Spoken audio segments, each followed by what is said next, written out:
বলতে চাই যারা হল তাদের পুরান বা সিট নষ্ট তারা জলদি সিট নষ্ট করেন, সিটটা পাইল করেন, সিটটা পাইলটা রিপেয়ার করেন, তারপর দেখবেন আমরা শাকিব খান এন্ট্রি নেবে একটা সিট ভাঙবে বট কইবে কী হয়েছে, কয় এটা কোনো ছবির ডায়লগ নেই, এটা হচ্ছে মাইসের উঠছে সেই ডায়লগ উঠবে দেবে, মানে পাড়া পড়বে লাভ দেবে, এই থামো আমি দেখতে পাচ্ছি এইরকম ডায়লগ। আমি বলছি একদিন যে এই ছবিটা তুফান ছবি প্রথম যে দেখবে সে কিছু বুঝবে না, সে খালি মাইসের চিৎকর আর এই দাঁড়ানো মাইসের যে দাঁড়াইবে সামনে সেটাই দেখবে, তুফানটা কী হবে শুধু আওয়াজ হবে, ছবির কিছু বুঝবে না, খালি শাকিব খান আসবে আর এন্ট্রি নেবে সাথে স্লোগান নেবে।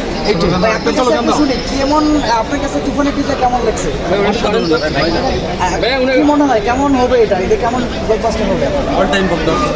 কেন এটা মনে হচ্ছে? কেন হচ্ছে এটা আমরা মানে বাংলার ইতিহাসে এরকম কেউ টিজার কেউ দেখি নাই, এরকমভাবে তাকে করতে পারে নাই, তার লুক গেট আপ সব কিছু আমাদের সব তুলনা করতেছে সবাই কেজিএফ অথবা এনিমের মতো, যদিও এটা টিজার হচ্ছে কিন্তু পুরো গল্প কপি কিনা এটা আমরা জানি না, অবশ্যই মৌলিক গল্প হবে, কারণ রাহিনার প্রতি আমাদের বিশ্বাস এবং তিনি দেখিয়ে দিয়েছেন।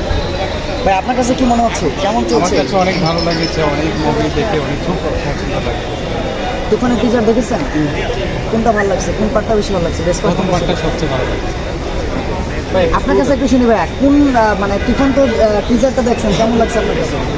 মানে টিজার এটা বাংলাদেশের ফার্স্ট টাইম টিজার রিলিজ হলো, আমার মনে হয় এটা বাংলাদেশের জন্য এটা ইতিহাস হবে। আরেকটু